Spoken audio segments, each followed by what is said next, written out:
Supreme court हमें इंसाफ देंगे और इनको निकालेंगे। तुम्हारे वोटों से वज़ीर आज़म बना है, तुम्हें तो वैसे शर्म आनी चाहिए इस्तीफा मांगते हुए नवाज शरीफ से।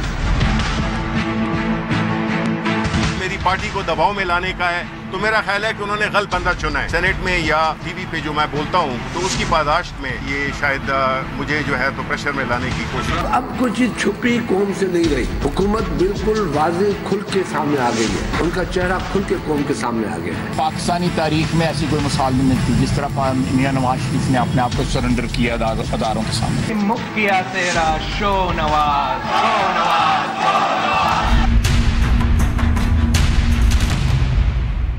अस्सलाम वालेकुम। दूसरा रुख के साथ मैं हूं सैयद समर अब्बास। नाज़रीन, गुज़िश्ता रोज़ पनामा अमल दरामद बेंच की जानिब से केस का फैसला महफूज किए जाने के बाद से अब तक जो मामला मीडिया पर सबसे ज़्यादा डिस्कस हो रहा है वो है वफाकी वज़ीर दाखिला चौधरी निसार अली खान की जानिब से कल यानी इतवार के रोज़ प्रेस कॉन्फ्रेंस किया जाना। और ये चमगोइयाँ चल रही हैं कि क्या चौधरी निसार साहब इस्तीफ़ा देने जा रहे हैं और उनके वज़ीर-ए-आज़म के साथ किस तरह के इख्तलाफात हैं। गो के कुछ वफाकी वज़रा ने कोशिश भी की उन्हें मनाने की, लेकिन मीडिया रिपोर्ट्स के मुताबिक वो इसमें कामयाब नहीं हो सके हैं। दूसरी जानिब साजिश का राग अलापने वाली मुस्लिम लीग नून ने अब साजिश की बात करना छोड़ दी है और अब अपनी तमाम तोपों का रुख पाकिस्तान तहरीक इंसाफ के सरबराह इमरान खान की जानिब मोड़ दिया है। इस सारी सूरत हाल पर बात करने के लिए आज हमारे साथ मौजूद हैं सेनेटर शिबली फराज साहब, तहरीक इंसाफ से इनका ताल्लुक है।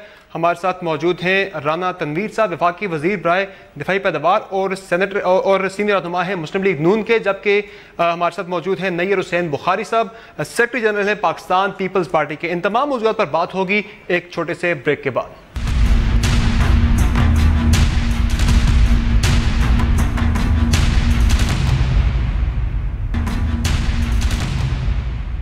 Welcome back to the show. Rana Tanveer साहब, आपसे स्टार्ट करेंगे। मीडिया रिपोर्ट्स के मुताबिक आपने मुलाकात की है चौधरी निसार अली खान साहब से और उन्हें मनाने की कोशिश की और वो नहीं माने, तो बेसिकली वज़ीर-ए-आज़म के साथ उनके इख्तलाफात की नोयत और शिद्दत क्या है?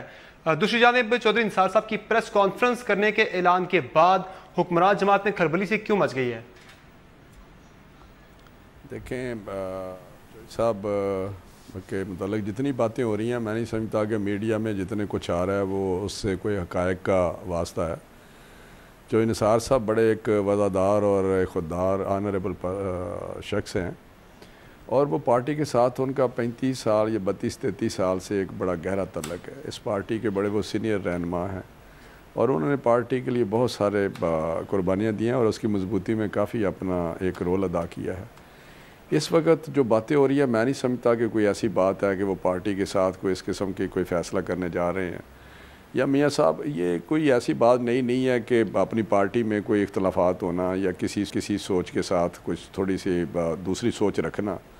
तो चौधरी साहब का मेरा ख्याल है जो मियाँ साहब के साथ तल्लुक़ है वो सियासी नहीं, वो ज़ाती तल्लुक़ भी है और ज़ाती तल्लुक़ बहुत गहरा तल्लुक़ है।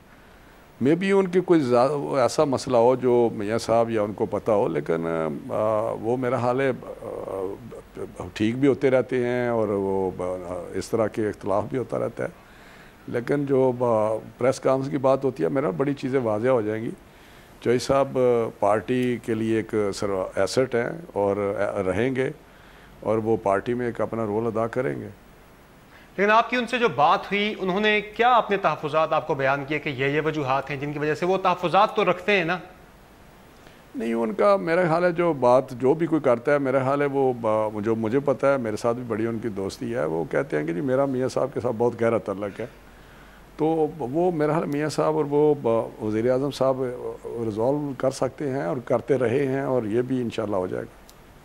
लेकिन ना काबीना के इजलास से मुतल्लिक उनको जो कोट करके मुख्तलिफ खबरें सामने आई थी कि उनका जो मुकालमा हुआ नवाज शरीफ साहब से, तो उसके बाद तो चीज़ें बड़ी आ गई थी कि उनके इख्तलाफात बड़े वाज़ेह हैं और वो अपने तहफ़्फ़ुज़ात लेकर बैठे हुए हैं कि उनका ये कहना था कि मुशावरत के अमल में उन्हें ऑन बोर्ड नहीं लिया गया सारे अमल में। देखें, ये जो चीज़ें जो पार्टी में चलती रहती हैं, अभी ये हमारे बड़े सीनियर रहनुमा नैयर बुखारी साहब भी हैं, सारे इनकी पार्टी के साथ आपने अपनी पार्टी के साथ बड़ी वाबस्तगी है रही है और बड़े दरीना ये बड़े पुराने साथी हैं पीपल्स पार्टी के, आपस में या लीडरशिप के साथ इनका सिलसिला रहा है। तो किसी सोच के साथ दूसरी राय रखना मेरा नहीं ख्याल कि उसको आप, ये तो एक डेमोक्रेटिक की तरफ तो हम कहते हैं ये जमहूरी अमल है और ये जमहूरियत की मजबूती के लिए है कि अगर आप किसी सोच के साथ, किसी राह के साथ अपनी दूसरी राह रखते हों, या इख्तलाफ जो है वो जमहूरियत का एक हुसन है। एक तरफ हम ये लेक्चर देते हैं, दूसरी तरफ अगर कोई छोटी सी बात करे कि ऐसे नहीं ऐसे होना चाहिए तो उसको हम मीडिया पे एक हाइप क्रिएट कर देते हैं और साथ उसको अखबारात और पॉलिटिकल इश्यूज में ले आते हैं। तो मैं फाइनली सर ये बता दें कि क्या वो कल इस्तीफा तो नहीं दे रहे ना, फिर इसका मतलब ये हुआ? मेरी इस पे बात मुझे नहीं कुछ इल्म, लेकिन मेरा अपना ख्याल है कि मेरा नहीं ख्याल कि ऐसा कोई काम हो, क्योंकि वो पार्टी में हैं, पार्टी में रहेंगे, पार्टी के साथ वो पार्टी के लिए एक एसेट है और वो अपना रोल अदा करते रहेंगे। बुहारी साहब आपकी तरफ आएंगे।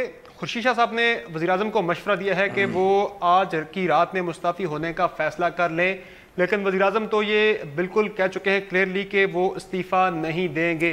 तो फिर ये इस्तीफ़े का मुतालबा क्यों बार बार दोहरा रही है पीपल्स पार्टी, वजह क्या है इसकी? देखें, खुर्शीद शाह साहब लीडर ऑफ अपोजिशन हैं और उनका जो रोल रहा पर्टिकुलरली 2014 में और पार्लियामेंट के हवाले से, तो उस हवाले से उन्होंने कहा कि ये तो एक राइटिंग ऑन वॉल है कि मियाँ साहब का जो ये पनामा इशू क्रॉप अप हुआ, ये 3 अपॉर्चुनिटीज़ मिली मियाँ साहब को कि वो जो उन पे बारे सबूत था वो सामने नहीं ला सके। पहले वो 5 मेंबर बेंच के सामने नहीं ला सके, लेकिन उस पर भी जो मटेरियल आया 2 जजेस का एक ओपिनियन उन्होंने फॉर्म कर लिया, उन्होंने डिस्क्वालिफिकेशन कह दी। और फिर उसके बाद पॉलिटिकल फोर्सेस मुतालबा करती रहीं कि आप रिज़ाइन कर जाएं, और मेरा ख्याल है कि अगर मियाँ साहब उस वक़्त रिज़ाइन कर जाते तो शायद ये JIT ने जितना एक्सपोज किया और जितना मटेरियल इकट्ठा किया और वो सामने ना आता पब्लिकली, जितनी एक बंदे की पोजीशन डिस्क्रेडिट हुई है वो आवाम के सामने है। और फिर सेकंड अपॉर्चुनिटी मियाँ साहब को उनके बच्चों को मिली JIT के सामने, क्यों बारे सबूत इन पे था। और बुनियादी बात मैं समझता हूँ कि ये हर बार ये कहा जाता रहा, इवन हुसैन नवाज़ ने भी कहा और हसन नवाज़ ने भी कहा कि जी हमें बताया तो जाए हमारा जुर्म क्या है, हमने कुछ चोरी की है। तो मुझे समझ नहीं आती मियाँ साहब के जो वकला थे उनको क्या ब्रीफ करते रहे, क्योंकि अर्लियर ऑर्डर में भी ये बात लिखी थी कि जो पब्लिक ऑफिस होल्डर होता है अगर उसके एसेट्स और उसका लिविंग स्टाइल और स्टैंडर्ड ऑफ लिविंग जो है वो कंसिडरेट नहीं करता जो उसके रिसोर्सेज हैं, जो सोर्स ऑफ इनकम है, तो फिर वो बारे सबूत नैब लॉज के नीचे, इसका जिक्र पुरानी बुहारी साहब अभी अदालत ने फैसला महफूज किया हुआ है, अभी अदालत ने फैसला महफूज कर लिया है, अगले हफ्ते या उससे अगले हफ्ते फैसला आ जाना है। तो इस मौके पे अब आके उनसे इस्तीफा मांगना, क्या आपको खदशा है कि हालात ख़राब हो जाएंगे अगर उनकी नाअहली का फैसला है, या फिर आपको यह खदशा है कि नाअहली का फैसला नहीं आएगा? देखिए जी, बात यह है कि मुझे जो समझ है उसमें जहाँ तक आर्टिकल 62 63 की बात है वो तो एग्जामिन सुप्रीम कोर्ट करेगी कि क्या मटेरियल है, लेकिन जो प्रोसीडिंग्स पिछले 5 दिनों में जो सुप्रीम कोर्ट में हुई और उस पर बारहा क्वेश्चंस किए ऑनरेबल जजेस ने, जो इनके रिस्पोंडेंट्स के वकला थे उन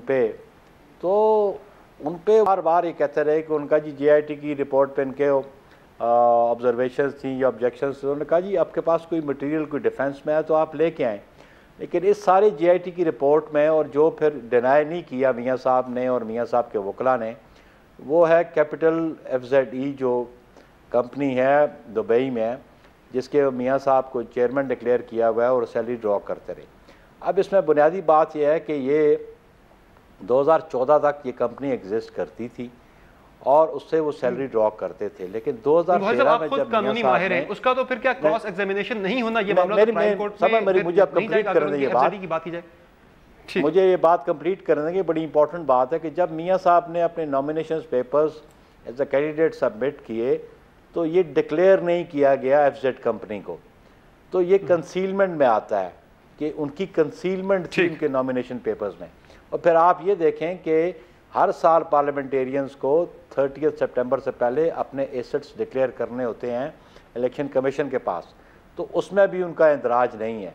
तो बज़ाहिर ये बात नज़र आती है जो एविडेंस से प्रूव हो रही है कि इनकी कंसीलमेंट उस पर आ गई है। 62, 63 इन्वोक होती है नहीं होती है वो जजेस देखेंगे, लेकिन ये रूपा जो है उसके मुताबिक मियां साहब की डिस्क्वालिफिकेशन सामने नजर आ रही है। ठीक है, तो ये ठीक है सर। खान साहब ने जो कहा, ये शायद साहब ने ये उस मुतालबे को दोहराया जो पॉलिटिकल पार्टीज पहले दोहरा ली थी, लेकिन मियां साहब अगर बज़िद हैं और ये अगर कोर्ट से एक स्टैंप लेना चाहते हैं डिस्क्वालिफिकेशन की, तो ये उनकी अपनी मर्जी है। उस पर उसको उस डिस्क्रिशन को या उस मर्जी को बिल्कुल ये सामने रख के इस अपॉर्चुनिटी को अवेल कर सकते हैं वो। ठीक है शिबली साहब, सबसे पहले बात करेंगे आपके घर जो एक वाक़या रुनुमा हुआ, जो वारदात हुई, उसका आप कुछ बताइएगा, जिसके मुताबिक आपके मुताबिक टैक्स रिकॉर्ड, प्रॉपर्टी की दस्तावेज़ात और अहमद फराज ट्रस्ट से मुतल्लिक रिकॉर्ड चोरी कर लिया गया है। आपने कहा कि आपको और पार्टी को बदनाम करने की साजिश है, लेकिन आपके खिलाफ तो किसी अदालत में ना कोई केस है, ना कोई आपसे मनी ट्रेल मांग रहा है, तो फिर आपको ऐसा क्यों लग रहा है? देखिए जी, मैं समझता हूँ कि शायद जो जिस तरह की वारदात हुई है उससे तो यही लगता है कि जो चोर थे वो पढ़े लिखे थे और उनको सिर्फ कागजात से दिलचस्पी थी, और उन्हें अहमद फराज ट्रस्ट की या अहमद फराज साहब की जो तहरीरें हैं या जो उनके खतूत हैं उनसे कोई दिलचस्पी नहीं थी, क्योंकि बदज़ौक़ थे, वरना अगर कोई होता वो तो वो भी ले जाते। तो मकसद तो प्रॉब्ली ये है कि मैं ये समझता हूँ कि मेरे तो वालिद साहब के साथ भी माजी में ये हो चुका है, हमारे घर के सामान बाहर फेंक दिए गए सड़क पे। तो हमें तो इस किस्म की चीज़ें, ये कोई नई बात नहीं है हमारे लिए। हाँ, अलबत्ता इस चीज़ का वो होता है कि अगर हुकूमत जो है उसको तो चोरी नहीं करनी चाहिए थी, बिकॉज़ वो तो एक उनको ज़रूरत नहीं पड़नी चाहिए, उनके पास तो सारे वो मौजूद हैं। यानी आप ये कह रहे हैं हुकूमत ने किया ये? मतलब है कि देखिए ना, हुकूमत करनी चाहिए था, बिकॉज़ वो तो कोई ऐसी सिचुएशन में नहीं है जिसमें कि वो एक सफ़ेद पोश शख्स की, जिसकी की फैमिली का पूरा सारा बैकग्राउंड सारा पाकिस्तान जानता है कि उन्होंने कभी कोई ऐसी हरकत नहीं की। तो इस किस्म की हरकत करने से आप जब क्या समझते हैं कि कोई मेरा कोई फ़ैन होगा जो कि मेरी सारे कारोबारी और उससे, जो कि मैं पिछले 4 साल से इनएक्टिव भी हूँ जब से मैं सेनेट में और सियासत में आया हूँ, उसको क्या दिलचस्पी होगी? तो ये तो जब कोई ऐसा नहीं करना चाहिए था, यानी आप कह रहे हैं कि हुकूमत ने ये करवाया है सारा काम? ये देखें, पॉसिबिलिटी हो सकती है, ये तो पता चल जाएगा, ये तो कोई मुश्किल बात नहीं है, ये तो जब पता चल जाएगा कि ये किसने किया है। यानी आपको जो शुबा हुकूमत पे है, लेकिन आप क्लियर नहीं है कि हुकूमत ने ही किया ये? बिल्कुल, मतलब है कि ये तो मैं तो ये पॉसिबिलिटीज एलिमिनेट करूंगा ना कि कौन कर सकता है और किसको दिलचस्पी हो सकती है इन कागजात से, क्योंकि ना मेरी कोई ऐसी किसी के साथ वो है और ना मैं कोई इतना बड़ा बिजनेसमैन हूँ कि मैं कहीं कि जी मेरा कोई वो है।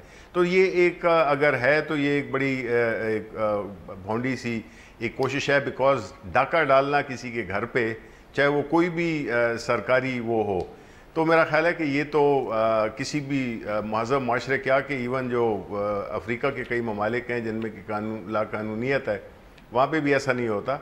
लेकिन ये जो है तो बड़े मुझे अफसोस इस बात का है कि उसमें मुझे उन डॉक्यूमेंट्स की इतनी परवाह नहीं है। मुझे अगर परवाह है कि पाकिस्तान की अदबी तारीख़ का एक विरसे का एक अहम तरीन हिस्सा, क्योंकि देखें ये हुकूमत तो माजरत के साथ तनवीर साहब के जाहिलों की हुकूमत है, इनको तो अदब से और लिटरेचर से कोई दिलचस्पी नहीं है।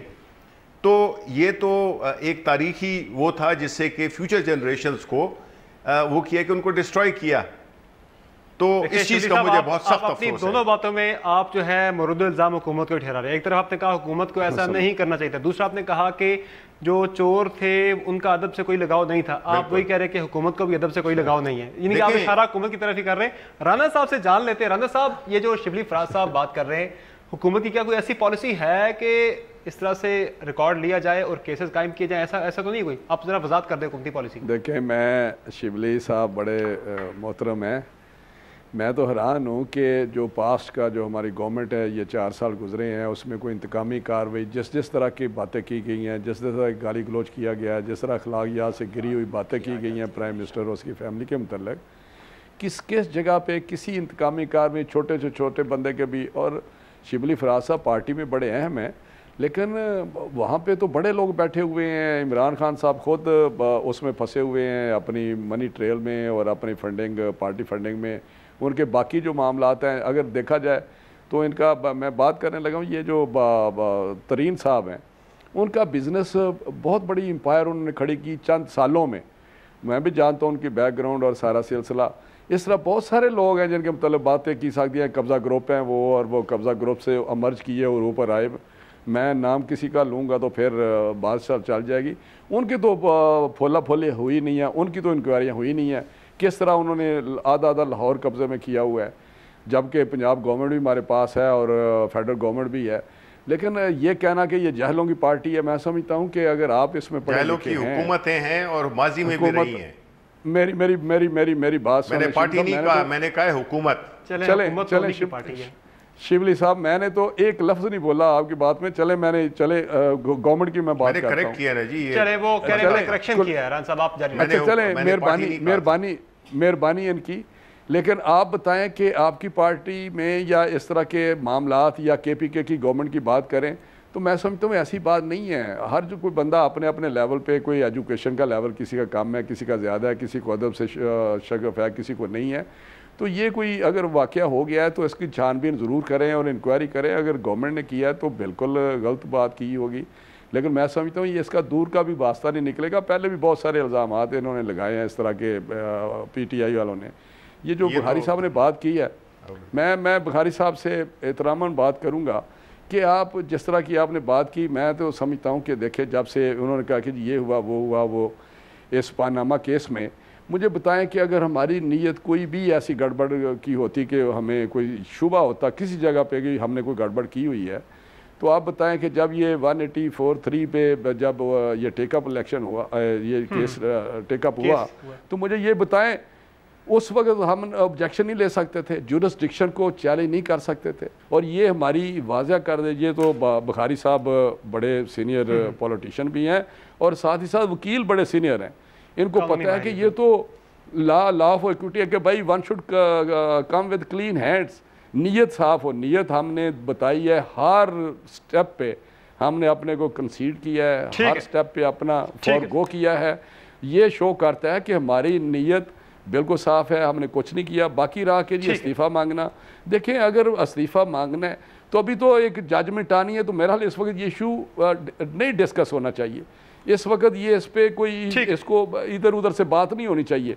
आप फैसला देखें, फैसला आने दें और उसके बाद बात कर लें। अब तो मेरा ख्याल है वैसे एक पॉलिटिकल इशू बनाया हुआ है, उस पर लगे हुए हैं सारे। ठीक है सर, मौके पर कहा गया कि अभी इस्तीफे का मुतालबा नहीं होना चाहिए, फैसले का इंतजार करना की बात है। यहाँ एक ब्रेक लेंगे, ब्रेक के बाद गुफ्तगू जारी रहेगी। Stay with us.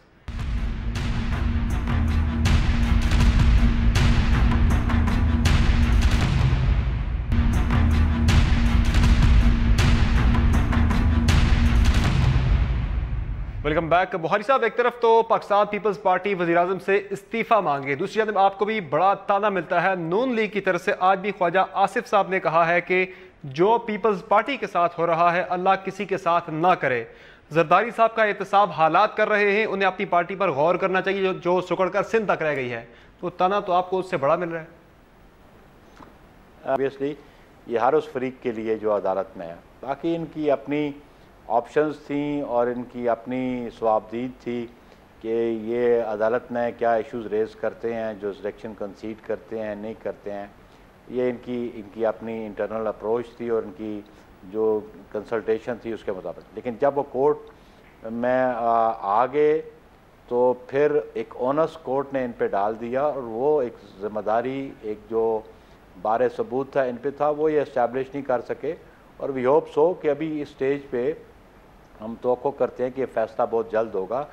मुल्क में अनसर्टेनिटी नहीं रहनी चाहिए। मुल्क ऑलरेडी अनसर्टेनिटी की सिचुएशन में, इंस्टेबिलिटी है, इकॉनमी बड़ी इफ़ेक्ट हो रही है, लॉ एंड ऑर्डर की सिचुएशन ख़राब हो रही है। और इवन राना साहब को पता होगा कि जब इस किस्म के मरहले आ जाएँ तो ब्यूरोक्रेसी का एटीट्यूड भी बड़ा अजीब होता है, काम करते हैं कि नहीं करते हैं। रहा मामला ख्वाजा साहब का, ख्वाजा साहब आप अपनी जमात को भी देख लें कि जमातों पे मतलब ये नशेब व फराज आते रहते हैं। हम 97 में हम बड़े रिड्यूस हो गए थे, हम 17-18 मेंबर्स पे थे, लेकिन फिर हमने 2002 में आपके सामने हमारी स्ट्रेंथ है, और आपकी स्ट्रेंथ 17-18 पे आ गई थी, और आप पंजाब में से भी बिल्कुल सुकड़ के रह गए थे। तो ये पोलिटिकल प्रोसेस में होता रहता है। लेकिन एक बुनियादी बात कि हमारे खिलाफ एहतसाब के केसेस आपने बनाए, फिर मुशर्रफ ने बनाए, हमारे खिलाफ कोई कन्विक्शन नहीं थी। और फिर जिसमें कन्विक्शन आपने करवाई, उन जजेस का हाल भी आपने देखा कि जो high court, Lahore high court के जजेस से एलिवेट होकर सुप्रीम कोर्ट गए, और अल्टीमेटली से उनको सुप्रीम कोर्ट से भी जाना पड़ा। तो उस पर आपकी मनूवरिंग थी, आपकी इन्वॉल्वमेंट थी। अभी आपके ख़िलाफ़ जो एलिगेशंस हैं ख्वाजा साहब आपकी जमात पे, आपके सिर्फ मियां नवाज शरीफ साहब पे नहीं है, आपके लॉ मिनिस्टर, फाइनेंस मिनिस्टर पे भी हैं। फाइनेंस मिनिस्टर अब लेट्स सी के जो ओनस आप पे था, जो बारे सबूत आप पे था, आप उसको इस्टेब्लिश कर सके कि नहीं कर सके, अपने डिफेंस में चीज़ें ला सके ना। तो इस पर हम स्पेकुलेट करना या हाइपोथेटिकल क्वेश्चंस करना मैं मुनासिब नहीं समझता। मैं समझता हूँ कि हमारी अदालतें आइन और कानून के मुताबिक फ़ैसला करेंगी। और ये जो ऑर्डर है 30 अप्रैल का, उसमें भी बड़े वाज़ह लिखा हुआ है कि क्या क्या चीज़ें वो एग्जामिन कर सकती हैं, और वो ये 3 मेंबर बेंच डिस्क्वालिफिकेशन को भी एग्जामिन करेगा, आर्टिकल 184(3) के नीचे 187 के, ये ऑर्डर्स में लिखा हुआ है। और नैब के जो लॉज हैं उनका भी रेफरेंस है, पब्लिक ऑफिस होल्डर के बारे सबूत उस पर है, वो अपने डिफेंस में लाए।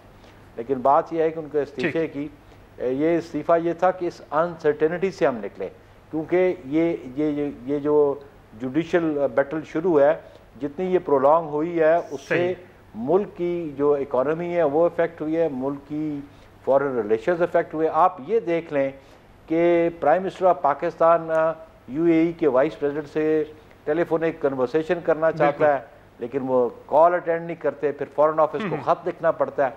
तो आप ये देखिए कि ऑफिस कितना डिस्क्रेडिट हुआ। आप छोड़ दे पर्सनैलिटी को, आप किसी फर्द वाहिद को छोड़ दे, लेकिन office of the prime minister of Pakistan कितना डिस्क्रेडिट हो गया कि UAE के वाइस प्रेसिडेंट आपकी कॉल लेने को तैयार नहीं है। तो हम समझे कि अनसर्टेनिटी से निकलना चाहिए। मुल्क की जो प्रॉस्पेरिटी है, और जिस कि हम समझते हैं कि प्रॉस्पेरिटी आनी चाहिए, मुल्क प्रॉस्पेरिटी होगी, आवाम की प्रॉस्पेरिटी होगी, तो हम समझे कि सिचुएशन से बाहर निकलना चाहिए। फिर हम ये इस्तीफा दे देते हैं, शायद अनसर्टेनिटी खत्म हो जाती। ठीक है शबीर साहब, आपकी जमात को भी नून लीग की क़यादत की जानिब से ताना मिलता है। एक बात मैं समर ऐड करना चाह रहा था, और मैं सर आपकी तरफ आऊंगा दोबारा। ये जी मैं भी प्रोग्राम में बैठा हूँ, तो अगर मेहरबानी होगी अगर मैं भी कुछ कह सकूं। मैं दोबारा आ रहा हूँ आपकी तरफ साहब, इसी से आप आगे कंटिन्यू कर लीजिएगा। शिबली साहब की तरफ जरा।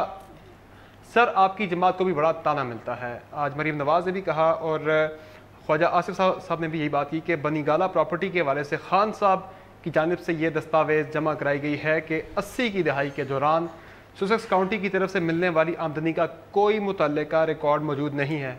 फिर मनी ट्रेल तो खान साहब भी नहीं दे सके।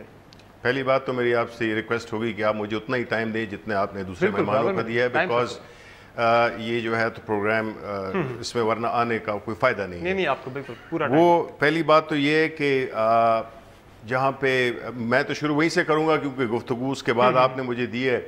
तो जो चौधरी निसार साहब का जो इस्तीफ़ा है और जो उनके बारे में बातें हो रही हैं, वो हमने नहीं की हैं, वो कोई प्रेस ने अपनी तरफ से मन घड़त नहीं की हैं। वो उनकी जो एहसन इकबाल साहब के बारे में जो डायरेक्ट उनका रेफरेंस था, जिसमें कि उन्होंने कहा है कि ये कैबिनेट में ये झूठ बोलते हैं, ये कैबिनेट को मिसरिप्रेजेंट करते हैं, और इसमें शामिल नहीं था। और ये जो भी उनके बारे में कमेंट्स किए थे, आपने देख लिया ख्वाजा आसिफ को भी, जिन्होंने आज प्रेस कॉन्फ्रेंस की, तो उन्होंने किस तरह से जवाब दिया उनको, एक तहकीर के लहजे में उनको ये किया कि आगे टोरो ये नहीं, उस पर नो कमेंट्स में बात भी नहीं करना चाहता। तो देखिए जी, ये इख्तिलाफात इनकी क्या, इनकी पार्टी में मुख्तलिफ ग्रुप्स बने हुए हैं। ऑब्वियसली ये इस वक्त जो है तो वो जो होते हैं वो हर पार्टी में होते हैं। वो जो है जो कि प्राइम मिनिस्टर को इसी तरह वो कह रहे हैं कि जी आप इस्तीफ़ा नहीं दें, सब ठीक हो जाएगा, सब किसी को हम धौंस पे वो कर देंगे, किसी को लालच दे के कर लेंगे, किसी को जो कह रहा है तरीका, तो वो उस पे वो लगे हुए हैं। ठीक है, इसी तरह एक और कोई हर पार्टी में अच्छे लोग भी होते हैं। ये तनवीर साहब बड़े ज़बरदस्त आदमी हैं। तो इस किस्म के लोग जो है तो हर पार्टी में होते हैं, अच्छे बुरे। लेकिन फ़र्क ये होता है अच्छी और बुरी पार्टियों में कि जोर किसका चलता है, बुरों का ज़्यादा चलता है या अच्छों का ज़्यादा चलता है। तो इस बुनियाद पे तो जो उनके अगर वो हैं कोई इस मुल्क से मोहब्बत रखने वाले और अपने पार्टी के इंटरेस्ट में कि उनको चाहिए कि ये जितनी बेयकीनी की सूरत हाल प्राइम मिनिस्टर ने पैदा की हुई है, इससे मुल्क की इकॉनमी जो पहले से ही वो थी, इन्होंने तो बहुत उसको उस पर वो की सुर्खी पाउडर किया, लेकिन हकीकत जो है तो जो जानते हैं इकॉनमी को उनको पता है कि हकीकत क्या थी, और इस गैर यकीनी सूरत हाल की वजह से मजीद नुकसान पहुँच रहा है। और ये साबित कर रहे हैं कि इनको मुल्क अजीज़ नहीं है, इनको अपना इक़्तिदार अजीज़ है। रहा खान साहब की मनी ट्रेल का, तो पहली बात तो ये है ना कि ये एक कोशिश है, एक भोंडी कोशिश, जिसमें कि खान साहब जिसके कि सारा पाकिस्तान जानता है, और उस वक्त से जब वो 18 साल की उम्र के थे, ठीक है, इतने अरसे में जो है तो उनके बारे में वो क्रिकेट खेलते रहे, वो आए हैं और वो मेरी तरह जो कि बाहर मजदूरी करके और पैसे कमा के इस मुल्क में लाए हैं, ठीक है। ये ऑडिट इन्होंने मेरा पहले भी किया था, जिसमें कि इनको पूरी मनी ट्रेल बताई थी कि इस तरीके से मैंने ये घर खरीदा, ठीक है ना। तो इसी तरह खान साहब ने पुराना गैरी पैकर का, आज उसमें हमने प्रेस में दिखाई भी है कि बैंक स्टेटमेंट्स तक दिखाई हैं, हर चीज़ का मनी ट्रेल दिखाया। और दूसरी बात यह है कि खुदा के वास्ते कोई अब अवाम को बेवकूफ़ नहीं बनाए। एक खान साहब एक प्रोफेशनल क्रिकेटर थे और एक सुपरस्टार थे, ठीक है।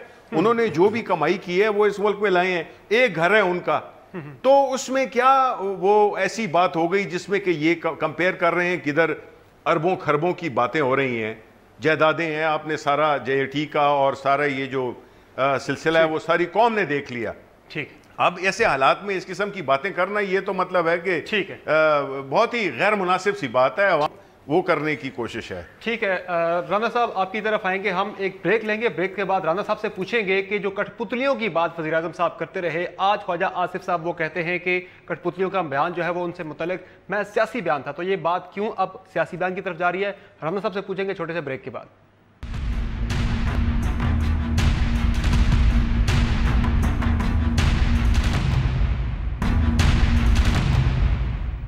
Welcome back. राना तनवीर साहब, वज़ीर-ए-आज़म ने JIT के में पेशी के बाद कठपुतलियों की बात की। आज ख्वाजा आसिफ साहब ने कहा कि वो मैं सियासी बयान था, किसी की तरफ इशारा नहीं था। और चित्राल में 2 रोज़ पहले वज़ीर-ए-आज़म साहब ने ये कहा कि मेरा एहतसाब होगा तो फिर इदारों का एहतसाब भी होगा। ये कौन से इदारे जिनके एहतसाब की बात करें वज़ीर-ए-आज़म साहब, और ये कठपुतलियों वाला बयान जो वापस लिया इस पर क्या? देखिए, पहले तो मैं बड़ा ये वाज़ह करना चाहता हूँ कि इदारे जो हैं उनको हमने मजबूत और फाल करने में 2013 के बाद एक अहम रोल है हमारी गवर्नमेंट का, और हमने ये एक हमारा ये मिशन भी था कि जो अदारे इस वक्त गैर फ़ाल हुए हैं, पिछले अदवार थे हुकूमतों के, तो हमने दोबारा रिवाइव किया और उनको मजबूत किया और अदारों ने काम करना शुरू किया, और उसमें कोई शक नहीं है, ये रिकॉर्ड की बात है।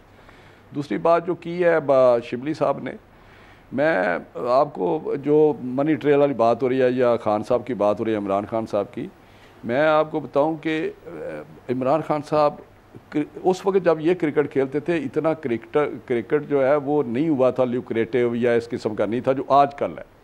मुझे बताएं आजकल के मुझे ये बताएं आजकल जो क्रिकेट खेलते हैं, बेशुमार काउंटीज़, बेशुमार PLS, पता नहीं क्या क्या इन्होंने निकाला हुआ है, और उसमें जितने ये पैसे लेते हैं या जिस तरह के अभी ये जनरेट होती है इनकम, ये बच्चे जो हमारे हैं ये तो नहीं बना सके, एक मकान अपनी कोठी नहीं बना सके, 2-2 कनाल की।